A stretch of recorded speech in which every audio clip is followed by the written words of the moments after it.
Hello बच्चों, hope you are doing well. आज हम एक्सरसाइज 6.3 को सॉल्व करेंगे। इस एक्सरसाइज के अंदर हम अरिथमेटिक मीन के बारे में बात करेंगे। ठीक है, तो सबसे पहले तो देख लेते हैं कि हमें क्या चाहिए। क्या ऐसी यूज़फुल फार्मूलाज हैं जो हमें चाहिए इस एक्सरसाइज को सॉल्व करने के लिए। तो सबसे पहले तो हमें एक सिंपल सा फार्मूला चाहिए, वो है अरिथमेटिक मीन का। अरिथमेटिक मीन का फार्मूला हमारे पास क्या है बच्चों? A M.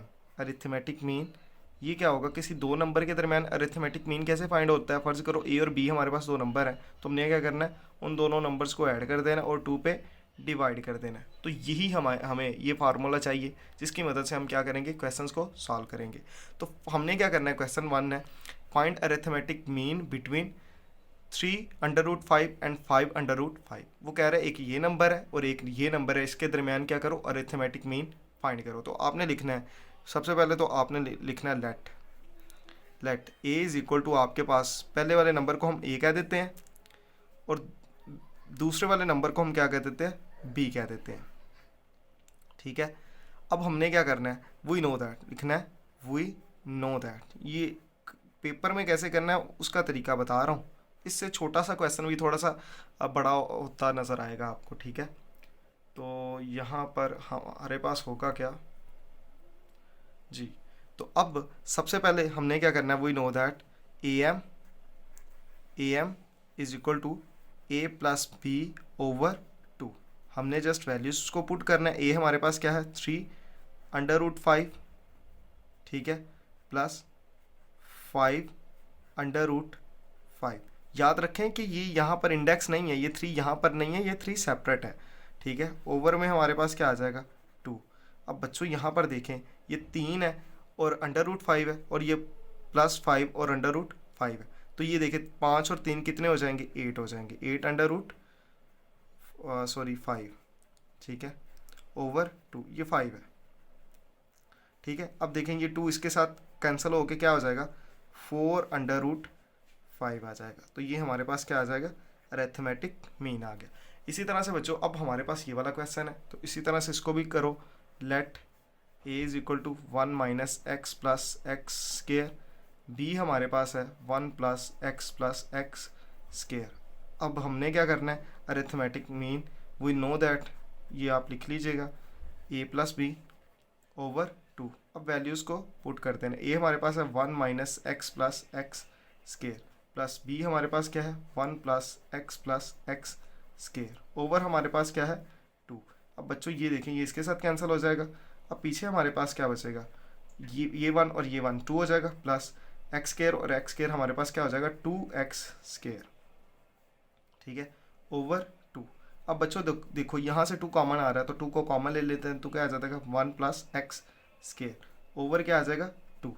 तो अब देखें ये 2 इसके साथ कैंसिल हो गया, तो हमारे पास क्या बच गया, 1 प्लस एक्स स्केयर। तो ये हमारे पास क्या आ गया, अरिथमेटिक मीन। ये भी हमारे पास क्या था, इसको ऐसे लिख लीजिएगा। ठीक है, तो आई होप कि आपको इस क्वेश्चन की समझ आई होगी। तो अब हम नेक्स्ट वाला क्वेश्चन करते हैं।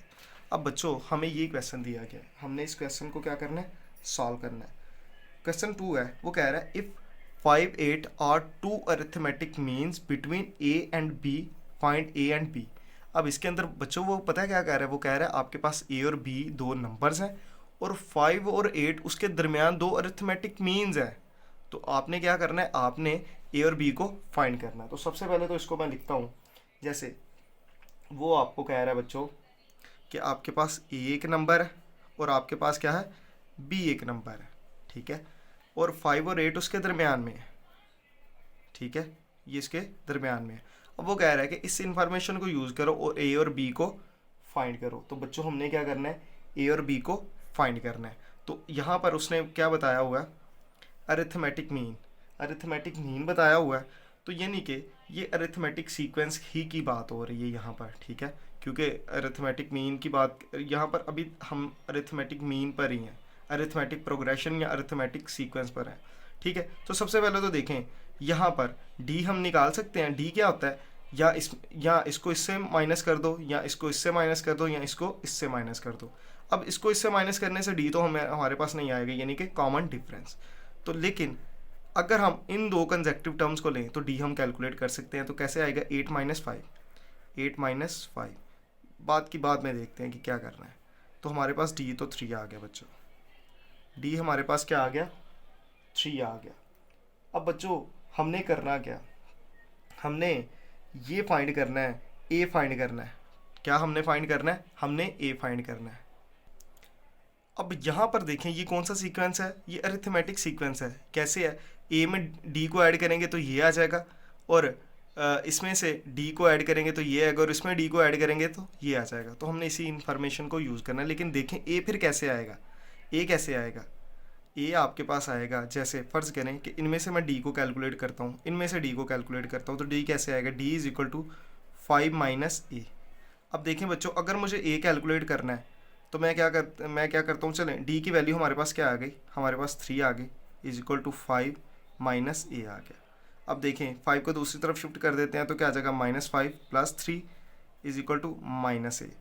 तो अब देखें ये आ जाएगा -2 इज इक्वल टू -a। तो इसको इससे कैंसिल कर देंगे तो a हमारे पास बच्चों क्या आ गया, 2 आ गया। ये हमने फाइंड कर दिया। अब बच्चों इसी तरह से इन दोनों का कॉमन, यहाँ पर क्या होगा, यहाँ पर भी डी कैलकुलेट कर लेते हैं। यहाँ पर मैं निशान लगा, वो लाइन लगा देता हूँ। तो कॉमन डिफरेंस इनका क्या आएगा, D is equal to B -8 आ जाएगा। तो डी की वैल्यू हमारे पास क्या है बच्चों, 3 है, और बी हमने कैलकुलेट करना है, और -8 आ जाएगा। अब 8 को दूसरी तरफ शिफ्ट कर देते हैं, 3 + 8 आ जाएगा, और इधर क्या आ जाएगा, बी आ जाएगा। और बी की वैल्यू बच्चों हमारे पास क्या आ गई, 11 आ गई। तो अब देखें यहाँ पर हमने ए भी फाइंड कर लिया और बी भी फाइंड कर लिया। अब देखें यहाँ पर चलें, ये ज़रूरत तो नहीं है लेकिन हम कर देते हैं। सबसे पहले ए की जगह मैं क्या लिख देता हूँ, 2, और ये 5 आ जाएगा, और फिर 8 आ जाएगा, और फिर बी की वैल्यू हमारे पास क्या आ जाएगी, 11 आ जाएगी। और हमने क्या कहा था कि डी हमारे पास क्या है, 3 है। तो फर्स्ट टर्म हमारे पास 2 है, इसमें 3 ऐड करेंगे तो 5 आ जाएगा, फिर 3 ऐड करेंगे तो 8 आ जाएगा, और 8 में 3 ऐड करेंगे तो 11 आ जाएगा। तो आई होप कि आपको इस क्वेश्चन की समझ आई होगी। तो अब हम नेक्स्ट वाला क्वेश्चन करते हैं बच्चों। नेक्स्ट क्वेश्चन है, वो कह रहा है find 4 arithmetic means between √2 and 12/√2। अब देखें क्वेश्चन जो 3 है, फिर क्वेश्चन 5 और क्वेश्चन आपके पास बच्चों 6 भी है, वो सारे के सारे सिमिलर हैं। लेकिन ये थोड़ा सा इसमें कैलकुलेशन करनी पड़ेंगी, ठीक है। ये थोड़ा सा ख़तरनाक नज़र आ रहा है तो ये मैंने कर दिया, बाकी दूसरे क्वेश्चन आप खुद कर सकते हैं। वो क्या कह रहा है, find 4 arithmetic means between √2 and 12/√2। तो सबसे पहले तो लिखो √2, और इसके दरमियान वो कह रहा है 4 अरिथमेटिक मीन्स फाइंड करो। तो हम अरिथमेटिक मीन्स है यानी कि नंबर्स फाइंड करने हैं, इनके दरमियान 4 नंबर्स फाइंड करने हैं। जैसे इसको मैं लिख देता हूँ 12/√2। इसके दरमियान हमने क्या करना है, 4 नंबर्स फाइंड करने और अरिथमेटिक मीन्स फाइंड करनी है। चले पहली को कह देते हैं A1, दूसरी को कह देते हैं A2, तीसरी को कह देते हैं A3, और चौथी को क्या कह देते हैं A4। अब आपने क्या करना है, इनमें से A1, A2, A3 और A4 फाइंड करना है। अब बच्चों सबसे पहले तो यहाँ पर देखें, ये अरिथमेटिक सीक्वेंस है या प्रोग्रेशन है। तो फर्स्ट टर्म क्या होती है, A1 तो आपके पास आ जाएगा √2, ठीक है। फिर आपके पास ये क्या है, ये आपके पास बच्चों क्या है, AN है। तो n यहाँ पर क्या है, कितनी टर्म्स है, टोटल टर्म्स कितनी है, 1 2 3 4 5 और 6। तो ये आपके पास क्या आ जाएगा, 6 आ जाएगा। तो A6 आपके पास क्या आ जाएगा, 12/√2 आ जाएगा, ठीक है। अब आपके पास आपने करना क्या है, A1, A2, A3 और A4 फाइंड करना है। तो सबसे पहले तो यहाँ पर देखें, इस इंफॉर्मेशन को यूज़ करें, हमने किसी तरीके से डी कैलकुलेट करना है, कॉमन डिफरेंस। क्योंकि अगर कॉमन डिफरेंस हमें पता चल जाएगा तो इसमें ऐड करेंगे तो ये टर्म बन जाएगी, और उसमें कॉमन डिफरेंस ऐड करेंगे तो ये टर्म बन जाएगी, और उसमें कॉमन डिफरेंस ऐड करेंगे तो ये, और उसमें कॉमन डिफरेंस ऐड करेंगे तो ये टर्म बन जाएगी। तो इसका मतलब है कि हमें डी चाहिए। तो इसको कैसे लिखा जा सकता है, 6 को आप जानते हैं 1 प्लस, अगर 6 है तो फिर यहाँ पर क्या आ जाएगा, 5D आ जाएगा, और यहाँ पर क्या आ जाएगा, 12/√2 आ जाएगा। अब देखें यहाँ पर A1 आपके पास क्या है, √2 plus 5D is equal to 12/√2। तो 5D is equal to 12/√2 minus √2 आ जाएगा। 5D क्या आ जाएगा, यहाँ पर अंडर एलसीएम आ जाएगा, तो क्या आ जाएगा, 12 माइनस √2 का स्क्वायर। तो क्या आ जाएगा, ये इसके साथ कैंसिल हो जाएगा, तो क्या आ जाएगा 12 - 2, तो क्या आ जाएगा 10। 10/√2, तो 5d। लेकिन d की वैल्यू बच्चों हमारे पास क्या आ जाएगी, d हमारे पास आ जाएगा यहाँ पर 5 से डिवाइड कर देते हैं और यहाँ पर भी 5 लगा देते हैं और ये इससे 2 हो जाएगा, तो क्या आ जाएगा 2/√2। ठीक है, तो आई होप कि आपको इस चीज़ की समझ आई होगी। इसी तरह से इस 2 को ऐसे भी तो लिखा जा सकता है ना, √2/√2 तो ये इसके साथ कैंसिल हो जाएगा। तो हमारे पास बच्चों क्या बच जाएगा, d की वैल्यू हमारे पास बच गई √2। तो देखिए d तो हमें मिल गया, d हमें क्या हो गया, मिल गया। तो अब हमने बच्चों करना क्या है, अब हमने a1 a2 a3 और a4 हमने क्या करना है, फाइंड करना है। तो याद रखें कि बच्चों जब अरिथमेटिक मीन्स होती हैं ना, उसको कैलकुलेट करने का फार्मूला पता क्या होता है, a1 लिखें, आप पहली टर्म लिखें और क्या कर दो, उसमें 1d कर दो। a1 is equal to capital A1 यानी कि अरिथमेटिक मीन A1 यानी कि फर्स्ट टर्म में 1d ऐड कर दो। यही है ना, ये फर्स्ट टर्म है ना, इसमें d को ऐड करेंगे तो ये टर्म आ जाएगी। तो इसी तरह से करना है। तो क्या आ जाएगा बच्चों, A1 आपके पास है √2 + 1 और d आपके पास क्या है, √2। तो क्या आ जाएगा 2/√2। ठीक है, ये आपके पास फर्स्ट टर्म आ गई। फिर इसी तरह से A2 आपके पास क्या आ जाएगा, फिर चाहे तो आप ये कर लें A1 प्लस, आप इसको ऐसे लिखें, ये वाली टर्म तो आपके पास ये आ गई। फिर इस टर्म में आपने क्या करना है, इस टर्म में अगेन आपने उसको ऐड करना है, यानी कि A2 कैसे आएगा, आपने A1 में क्या कर देना, ऐड कर देना, d ऐड कर देना। ठीक है, तो A1 आपके पास क्या है 2/√2 प्लस √2, तो क्या आ जाएगा 3/√2। समझ आ गई ना बच्चों, इसमें d ऐड किया तो ये आ गया, इसमें d ऐड करेंगे तो ये आ जाएगा, और इसमें d ऐड करेंगे तो ये आ जाएगा। और फिर इसी तरह से A3 आपके पास क्या आ जाएगा, A2 प्लस d, तो क्या आ जाएगा A2 आपके पास है 3/√2 प्लस d आपके पास क्या है √2, और ये आ जाएगा 4/√2। इसी तरह से A4 आपके पास क्या आ जाएगा, A4 कैसे आएगा, A3 में d को ऐड कर दो, A3 प्लस d, तो क्या आ जाएगा A3 आपके पास 4/√2 है प्लस √2, तो क्या आ जाएगा 5/√2। तो ये हमारे पास 4 अरिथमेटिक मीन्स आ गई। तो इसका मतलब क्या है बच्चों, इसको आप ऐसे लिख सकते हो, इसको आप लिख सकते हो कि आपने एक्चुअल के अंदर फाइंड क्या किया है, √2 आपको दिया गया था, फिर A1 2/√2 3/√2 4/√2 एंड 5/√2, और ये तो आपको पहले से ऑलरेडी दिया गया था, तो ये आपने फाइंड कर लिया। तो आई होप कि आपको इस क्वेश्चन की समझ आई होगी कि इसको कैसे सॉल्व करना है। तो अब हम बच्चों बड़े इंपॉर्टेंट क्वेश्चन की तरफ जा रहे हैं। ये है क्वेश्चन नंबर 7। ये हर एक एक्सरसाइज के अंदर है, ये अरिथमेटिक की एक्सरसाइज के अंदर भी है, ये ज्योमेट्री की एक्सरसाइज के अंदर भी है, और आई थिंक ये हार्मोनी की एक्सरसाइज के अंदर भी है। तो हमने इस क्वेश्चन को क्या करना है, सॉल्व करना है। वैसे हमने आपने देखा होगा कि हमने बड़े सिंपल से क्वेश्चन किए, लेकिन ये थोड़ा सा है, ठीक है, जिसके अंदर n वगैरह है। ठीक है, तो सबसे पहले हम इसको सॉल्व करते हैं बड़े इजी वे के साथ। सबसे पहले तो बच्चों क्वेश्चन समझे, वो कह रहा है find n so that this formula may be arithmetic mean between a and b। वो कह रहा है ये आपके पास एक फार्मूला है, वो कहता है कि n की ऐसी कौन सी वैल्यू पुट करें, n की वो वैल्यू फाइंड करो जिस पर ये अरिथमेटिक मीन बन जाए, जिस पर ये क्या बन जाए, अरिथमेटिक मीन बन जाए। तो आपने इस क्वेश्चन को क्या करना है, सॉल्व करना है। तो सबसे पहले तो आपने लेट कर लेते हैं, हम कहते हैं कि गिवन, ठीक है, मे बी द अरिथमेटिक, तो हम कहते हैं कि ये भाई किसके इक्वल है, arithmetic mean between a and b। हम कहते हैं सोल्यूशन की तरफ चलते हैं। सोल्यूशन हम कहते हैं कि an plus bn over an-1 plus bn-1 is equal to, ये अरिथमेटिक मीन है बिटवीन a एंड b। ठीक है, तो आप इसको लिख लो a plus b। Arithmetic mean क्या होता है, a प्लस b ओवर 2। ठीक है, आप पहले इंग्लिश के अंदर भी इसको लिख सकते हैं, इट्स अप टू यू। ठीक है, लेकिन मैं डायरेक्ट इसको कर रहा हूँ। अब देखें, हमने n की वैल्यू फाइंड करनी है, तो इसको क्रॉस मल्टीप्लाई कर देते हैं। इक्वालिटी है और दो फ्रैक्शन है, तो इनको क्या कर देंगे, क्रॉस मल्टीप्लाई। तो क्या आ जाएगा 2an प्लस bn, और क्या आ जाएगा a प्लस b, फिर हमारे पास क्या आ जाएगा an-1 प्लस bn-1। तो बच्चों इसको मल्टीप्लाई करेंगे तो क्या आ जाएगा 2a की पावर n प्लस 2 इसके साथ भी 2bn। अब देखिए a इसके साथ मल्टीप्लाई होगा तो क्या आ जाएगा a dot a n minus one, फिर a जो है इसके साथ भी मल्टीप्लाई होगा plus a dot b n minus one, फिर b इसके साथ मल्टीप्लाई होगा plus b a n minus one, फिर b इसके साथ मल्टीप्लाई होगा plus b dot b n minus one. तो बच्चों ये हमारे पास हो गया। अब हमने बच्चों यहाँ पर करना क्या, अब यहाँ पर आ जाएगा 2an प्लस 2b की पावर n।